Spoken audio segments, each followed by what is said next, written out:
성경에 나와 있는 아주 중요한 주제로 하나님의 말씀을 증거합니다.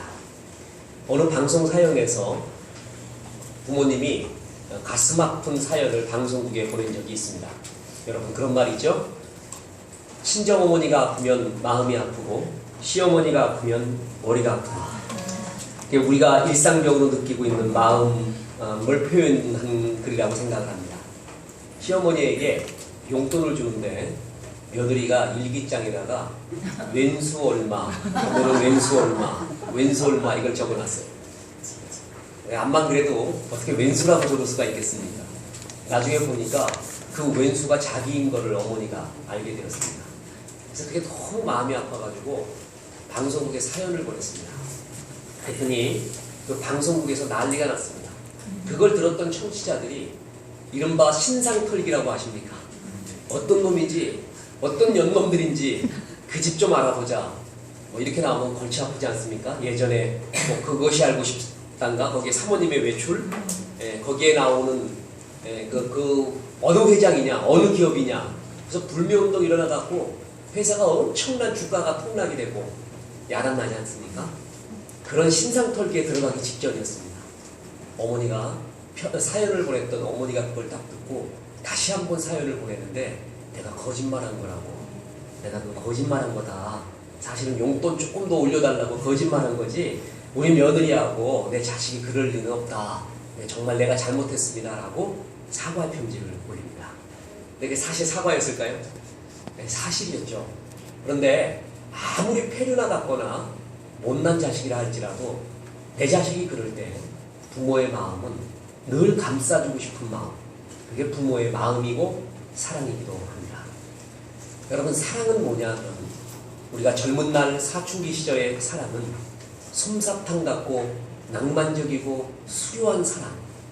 그렇지만 정말 성경이 말하는 사랑은 시간을 먹어야 되고 고난을 먹어야 됩니다. 그리고 아픔이 되어 있습니다. 사랑은 아픔입니다. 그 아픔을 거부하면 사랑이 아닙니다.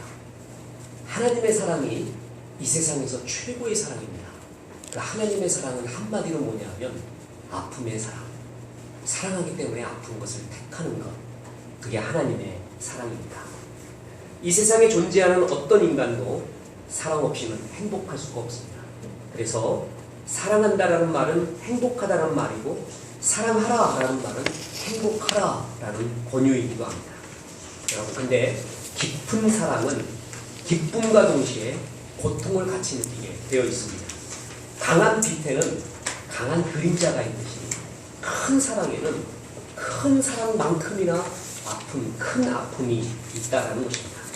왜냐하면 이제 사랑은 정말 자기의 유익을 구치 아니하고 그의 유익을 구해주며 심지어는 그의 아픔을 보고må 주면서 내 자신을 내어줘야 되는 그런 아픔, 그게 있기 때문에 그 아픔을 감내하는 것을 사랑이라고 하죠.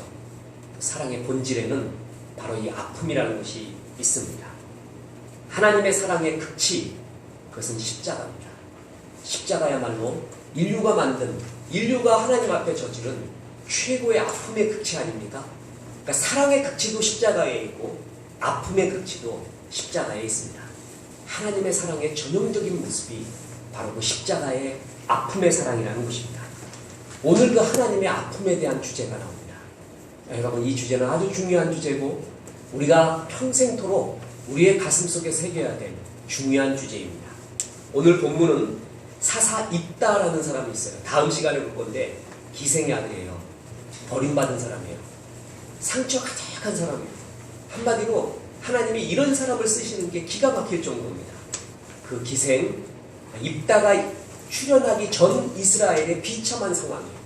근데 그냥 보통 비참한 게 아니라 이전에 부분적으로 비참했는데 지금은 전체적으로 비참한 모습이 나옵니다. 10장 6절입니다.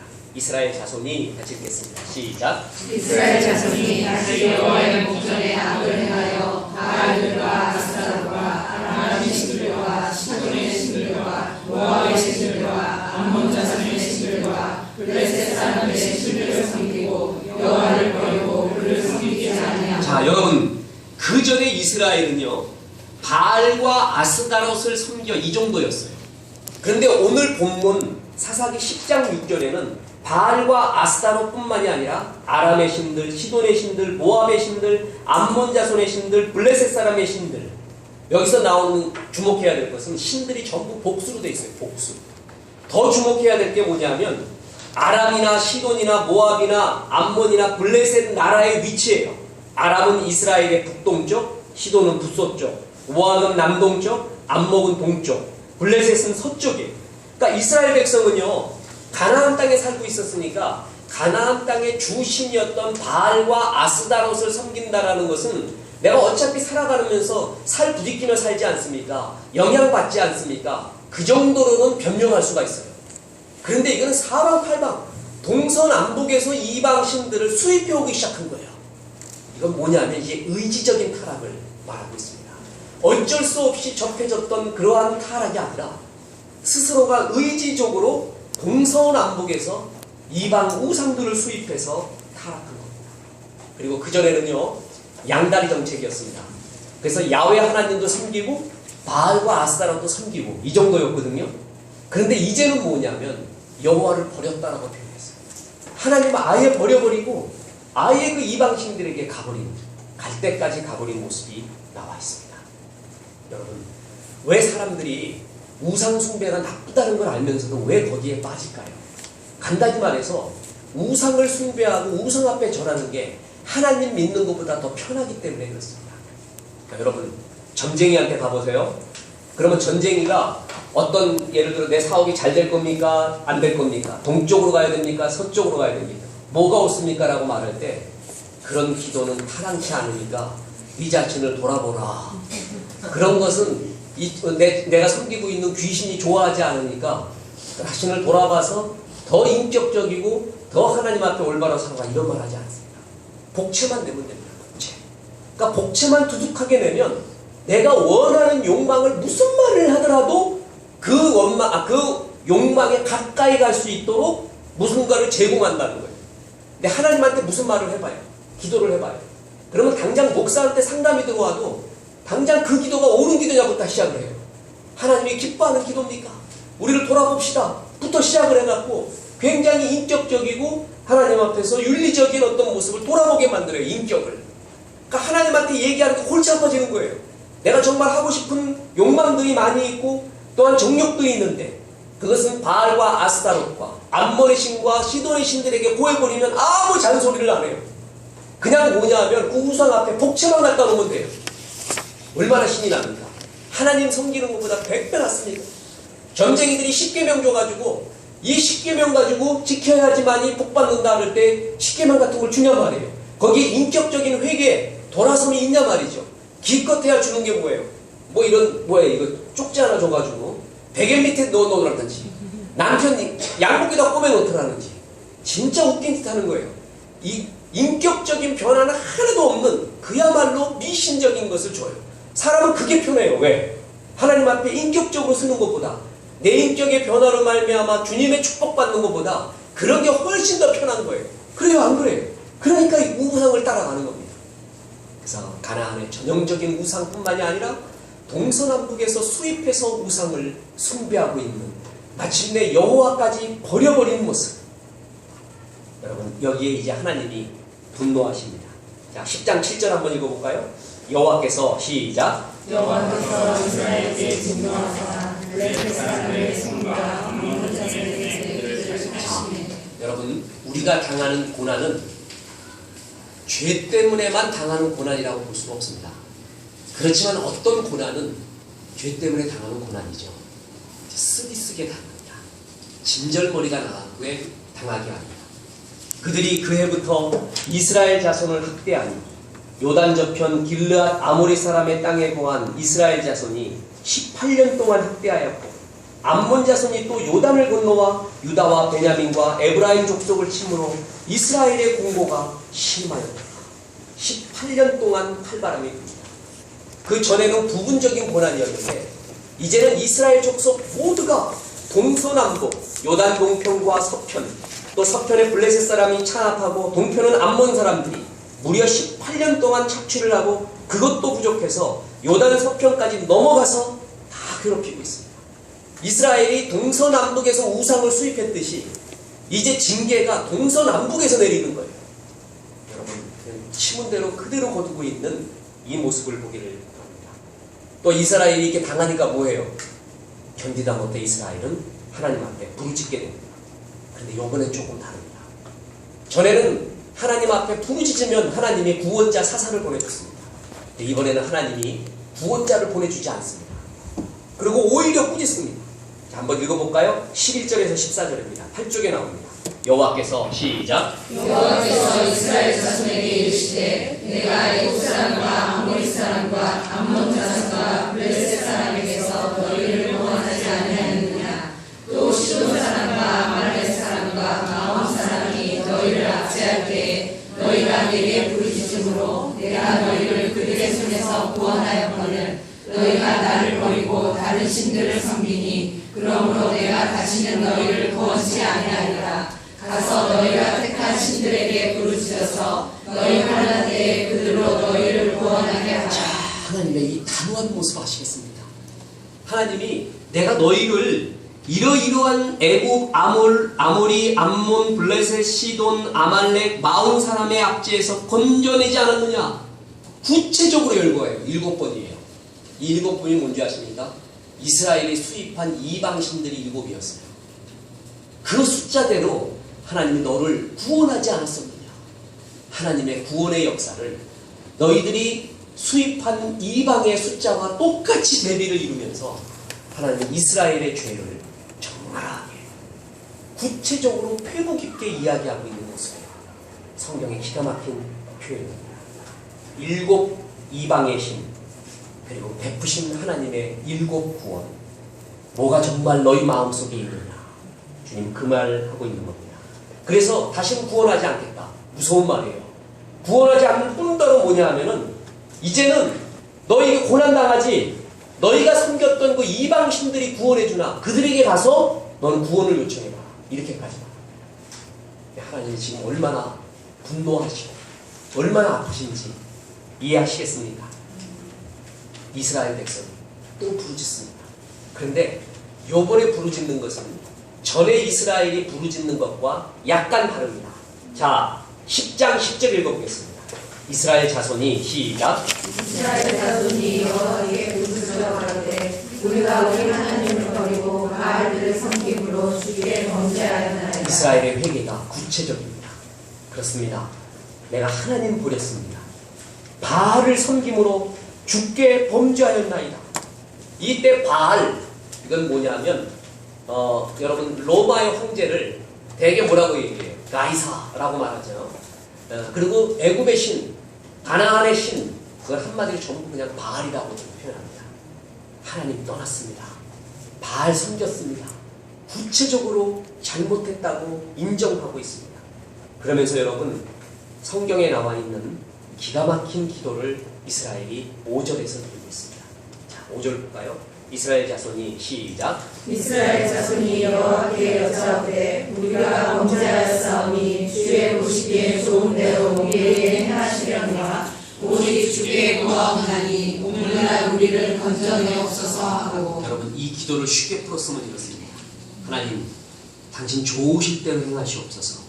우리를 살리는 것도 죽이는 것도 하나님의 권한입니다. 아멘. 우리가 하나님을 버리고 우상을 섬겼으니 무슨 할 말이 있겠습니까? 저희들을 향한 하나님의 분노는 정당한 것입니다. 그렇지만 주님, 오직 하나님만이 구원해 줄 수 있사오니 용서하시고 구원해 주옵소서. 부르짖을 자격도 없고 용서받을 가치도 없사오나 다시 구하노니 우리를 살려주십시오. 이 얘기하는 거예요. 참 이거는 멋진 기도였어요. 정말 이스라엘이 가슴에서 우러나오는 그런 소리였던 것은 분명합니다. 그리고 이에 더해서 이스라엘은 그 회개를 행동으로 옮깁니다. 저희 자기 가운데 이방신들을 제하여 버리고 여호와를 이제 뭐예요? 섬기기 시작합니다. 여기서 주목해야 될 것은 이런 이스라엘 백성에 대한 회개에 대한 하나님의 반응입니다. 성경에 나와 있는 여러 아름다운 구절들이 있는데 그 구절 가운데 저는 사사기 10장 16절의 구절이 그렇게 좋고 희망적일 수가 없습니다. 한번 읽어볼까요? 시작. 여호와께서 이스라엘의 공고로 말미암아 마음에 근심하시니라. 이 한 줄이 말이에요. 하나님이 너를 얼마나 사랑하는 줄 아니? 얼마나 기뻐하고 너를 위한 계획이 있는 줄 아니? 아주 장황한 미사여구의 문장들보다 이 한 문장이 우리에게 희망이에요. 희망. 얼마나 희망인 줄 아세요? 자, 보세요. 여호와께서 이스라엘의 뭐예요? 공고. 이스라엘이 괴로워하는 것, 그거로 말미암아 마음에 뭐라고요? 근심하셨어요. 이게 이스라엘이 구원받고 하나님 앞에서 올바로 살 수 있고 다시 기회를 얻을 수 있고 주 앞에 살 수 있는 희망, 그 근거가 뭐냐면 바로 이 하나님의 아픈 근심이었다는 거예요. 이게 정말 하나님의 사랑을 나타내는 귀한 구절입니다. 이 근심하다의 히브리 원어는 카짜르인데 상처로 인해서 속이 상해 있는 상태. 우리나라 말로 하면 제일 좋은 게 애간장이 타버리는 겁니다. 속이 완전히 썩어버린 거예요. 이게 바로 카짜르. 그런데 이스라엘 백성의 뭐 때문에 하나님이 근심했어요? 지금 이스라엘이 뭐 때문에 지금 저 고통을 당하고 있어요? 자기 죄 때문이죠. 그런데 그것을 보는 부모의 마음이 하나님의 마음이 괴롭더라는 거예요. 이게 구원의 근거예요. 그러니까 이스라엘의 회개 때문에, 이스라엘이 이러이러한 회개를 했기 때문에 하나님이 다시금 사사 보내주셔서 회복시켜주는 게 아니라 이스라엘의 회개 때문에 하나님이 우리를 다시 살려주는 게 아니라 우리를 향한 뭐예요? 하나님의 근심, 아픈 사랑이 있기 때문에 그것 때문에 살려주는 거예요. 다시. 이게 정말 놀라운 복음이라는 것이죠. 여러분, 부모가 어느 부모든 자식놈 때릴 때 가슴 안 아픈 게 어디 있습니까? 정말 가슴 아픕니다. 더 부모의 마음은 더 찢어지는 것 같습니다. 여러분, 똑같은 이치입니다. 잘못이 있어 징계를 해서 회초를 들었지만 그 맞아 아픈 걸 볼 때 더 가슴 아픈 게 하나님의 마음이었어요. 이스라엘의 공고를 보고 하나님이 뭐하니라? 근심, 아파서 애간장이 타느니라. 이것 때문에 이스라엘이 다시 구원받습니다. 우리의 구원의 근거, 하나님의 이 아픈 사랑, 바로 그것이라는 거죠. 사랑 때문에, 아파하는 이 사랑 때문에 말이에요. 이상국 시인의 가난하다는 것은 이라는 시가 있는데 여기에 보면 아주 갈아 죽일 놈이 하나 나옵니다. 세사, 어머니를 이렇게 패는 놈이 어딨노? 돈 내나 나가면 될 거 아니야? 연탄재 아무렇게나 버려진 좁은 골목, 담벼락에다 아들이 어머니를 잡고 밀어붙인다. 차라리 날 잡아먹으라 이놈아. 누가 아들을 떼어내다가 연탄재 위에 쓰러뜨렸는데 어머니가 얼른 그 머리를 감싸 안았습니다. 여러분, 엄마 때리면서 돈 내놓으라고 하는 놈이 있어요. 그러니까 엄마가 야, 엄마 때리는 놈이 어딨냐? 막 그러고 있었어요. 그랬더니 어떻게 하냐면은 엄마를 갖다가 연탄재 있는데 아무렇게나 연탄재 버려진 좁은 담벼락에다가 엄마를 밀어붙이는 거예요. 이런 놈이 있어요. 돈 내놓으라 이거예요. 그러니까 엄마가 차라리 날 잡아먹어라 이놈아. 그랬더니 지나가는 사람이 보다 못해가지고 그 자식놈 패대기 쳐가지고 연탄재 위에 쓰러뜨려버립니다. 그랬더니 엄마가 달려가서 행여그 행인이 우리 새끼 때릴까봐 머리를 감싸 안는 거예요. 아니면 다쳤냐 하고 머리를 감싸. 정말 어머니의 애달픈 사랑 아닙니까? 가치 있는 놈을 그렇게 사랑했으면 괜찮아요. 공주가 됐기 정말 멋있는 왕자 같은 놈. 페르나요, 페르나. 돈 내놓으라고 부모 때리는 놈이 어딨어요. 그런 자식이라 할지라도 누가 패대기 치면 다치지 않았나 바라보는 게 부모의 마음. 그러기 때문에 가능성이 있다는 거예요. 하나님의 이게 아픈 사랑이에요. 아픈 사랑. 크고 아픈 사랑이 있기 때문에 우리에게 가능성이 있는 거지, 이스라엘의 회개 때문에 가능성이 있다는 것이 아니라는 거예요. 하나님이 이스라엘의 공고로 말미암아 마음에 뭐 하시니라? 근심하시니라. 중국 진나라 황공이라는 사람이 배를 타고 삼협 계곡을 내려가는데 마침 하인이 새끼 원숭이 한 마리를 잡아다가 배에 타버렸습니다. 그랬더니 원숭이 어미가요, 뒤늦게 지 새끼 없어진 거를 알고 삼협 계곡을 따라서 백리길을 갔다가 그 배를 따라서 막 울며 쫓아오는 거예요. 그런데도 하인이 새끼를 돌려주지 않자 어미 원숭이가 그 배전에 자기 몸을 던져 죽어버린 거예요. 그래가지고 그 하인이 사람들이 잡아서 죽은 어미 그 원숭이의 배를 갈라자 뱃속에 창자가 다 찢겨 있었습니다. 그만큼 고민을 했다. 창자가 다 끊어지도록 새끼 찾아가지고 그렇게 울부짖으면서 왔던 거예요. 페류나라 할지라도 복없는 어머니의 마음, 짐승이라 할지라도 지 새끼를 이렇게 위하는 마음, 여러분 이것도 사랑일진데 하나님이 우리를 향한 사랑, 여러분 그것은 우리 인간의 머리로서 이해할 수가 없습니다. 독생자, 자기의 사랑하는 아들을 향한 하나님의 마음이 이 원숭이보다 못했겠어요? 그리고 이 페르나를 감싸는 어머니보다 못했겠어요? 하나님의 자식, 독생자 예수님을 하나님도 그토록 사랑했습니다. 근데 그 아들이 겟세마네 동산에서 할 수만 있으면 이 십자가의 죽음을, 고통을 피해달라고 기도합니다. 아버지에게 말해요. 그 독생자 아들의 간구를 주님이 들어주고 싶지 않았겠습니까? 아니, 그리고 십자가에 달리게 했어요. 그랬더니 아들이 울부짖는 게 엘리 엘리 라마 사막다니, 나의 아버지, 나의 하나님, 나의 하나님, 어찌하여 나를 버리시나이까? 여러분 그 순간에 하나님은 못 참을 겁니다. 아이고 내 새끼 하면서 이런 모든 것을 다 집어치우고 그냥 아들을 살려내거나 보고만 해버릴 거예요. 우리 그러지 않겠습니까? 우리가 하나님도 그러지 않았겠습니까? 근데 그때 하나님이 전부 어둡게 만들어버립니다. 그냥 세상 천지를 예수님이 십자가에 죽으실 때 까맣게 만들어버려요. 까맣게. 그 문학적인 표현이 참 기가 막혀요. 하나님도 눈을 감아버리는 거예요. 온 천지 만물이 다 눈 감게 만들어버렸어요. 그 울부짖음을 참의 아버지로서 볼 수가 없었던 거예요. 천지가 아주 까매집니다. 그런데도 살려주지 않습니다. 왜 그러는 줄 아십니까? 그때 예수님을 살려주면 어떻게 돼요? 우리가 구원을 받아요. 그때 예수님을 살려주시면 우리의 구원은 종치는 겁니다. 그래서 우리를 살리기 위해서 하나님의 아들을 십자가에서 죽이게 합니다. 하나님이 당신의 아들 원숭이보다도 사랑 안 할까요? 이 페르나 감싸는 어머니보다도 사랑 안 할까요? 더 크신 사랑이죠. 그럼에도 불구하고 그 아들의 절규를 하나님이 외면하시면서 십자가에 죽어가는 것을 봅니다. 하나님으로서 단장의 아픔이죠. 창자가 끊어지는 아픔으로 십자가를 바라봐요.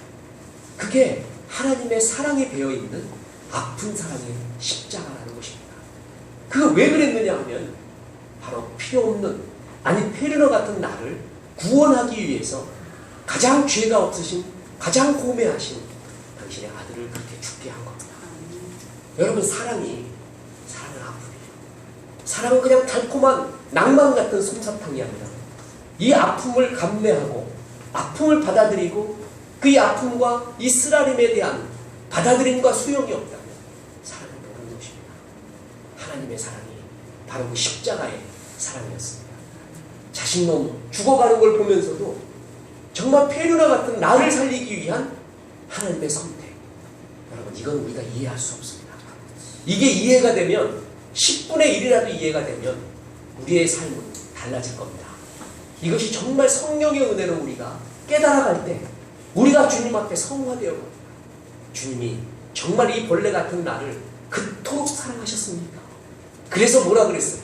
하나님 요한복음 3장 16절에 하나님이 세상을 뭐라고요? 이처럼 사랑했다는 말인 거예요. 그냥 사랑한 게 아니라 내 자식의 아픔을, 눈물과 십자가의 죽음을 처절히 보면서도 주님이 그를 건져주지 않고 너를 살려줬다라는, 내가 너를 이처럼 사랑했다. 하나님이 세상을, 나를 이처럼 사랑했다. 그래서 독생자를 뭐라고요? 주셨으니. 바로 이렇습니다. 가치가 있다면 괜찮아요. 멋있다면 늘 이런 갈짓자로 걸으며 주 앞에 페르네 짓을 하고 있는 우리, 그런 우리를 주님이 감싸면서 나를 살리기 위해 자식을 죽이는 주의 사랑, 우리가 이해할 수 없습니다. 바로 이것이 하나님의 사랑이었고 하나님의 아픔이었습니다. 이스라엘이 다시 구원받을 수 있었던 근거, 이스라엘의 공고로 인하여 하나님이 아파했습니다. 내가 다시 생각해보자. 내가 다시 한번 생각해보자. 그 아픔이 이스라엘의 구원의 희망이었다는 것입니다. 이게 얼마나 아름답고 고맙습니까? 그렇습니다. 그 사랑이 있기 때문에 우리는 오늘도 희망차게 살 수 있고, 또한 오늘도 주의 품에 의지하여서 주님, 내가 이런 자지만 내가 은혜의 보좌 앞에 다시 한번 나가갑니다. 주님, 이런 죄를 또 범했지만 은혜의 보좌 앞에 나가서 주의 은혜를 간구합니다. 이렇게 말할 수 있는 근거가 있는데, 그 근거가 뭐예요? 우리를 향한 아픈 사랑, 크고 아픈 사랑이 우리에게, 주님에게 있다는 겁니다. 여러분, 이것이 주의 사랑이요, 이걸 가리켜 하나님의 은혜라고 말합니다. 나의 나된 것이 하나님 은혜구나. 이것이 진짜 우리의 고백이요, 우리의 겸손이요, 성령 충만한 그러한 고백이 될 것입니다. 우리 찬양 하나 하겠습니다. 아, 하나님의 은혜로 1절만 찬양합니다.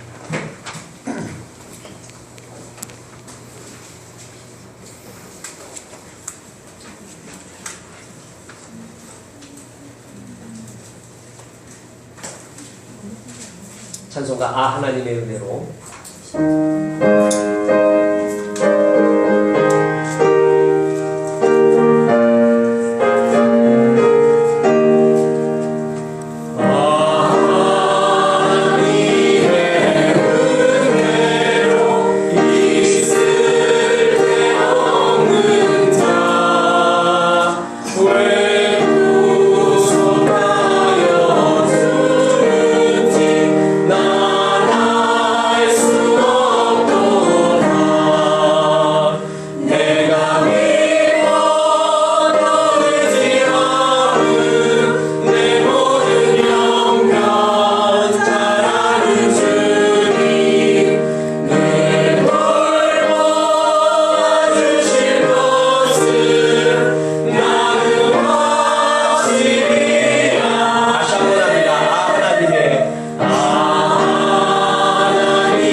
해류나 같은 우리를 위하여 십자가에 죽으신 우리 사랑하는 주님, 그 아들을 보내시면서도 끝내 살려주지 아니하고 해류나 같은 우리를 살리시려 사랑하는 아들을 죽이신 하나님의 사랑을 주님, 우리가 어찌 마음에 알 수가 있겠습니까?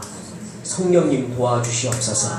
십자가의 큰 사랑, 십자가의 아픈 사랑이 우리의 마음 가운데 10분의 1이라도 느껴지게 도와주시며 이 사랑을 주신 하나님 앞에 살아갈 수 있는 힘과 용기를 더하여 주옵소서. 주님, 살아가며 공고할 때가 많고 근심이 많고 염려가 많습니다. 그럴 때마다 우리의 문제를 넘어서는 하나님의 크고 크신 이 십자가의 사랑이 우리의 심령에 새겨지게 도와주시고 십자가의 힘으로 말미암아 새로운 힘과 용기로 살아갈 수 있는 성령의 역사를 허락하여 주시옵소서. 예수님의 이름으로 기도했습니다. 아멘. 하늘에 계신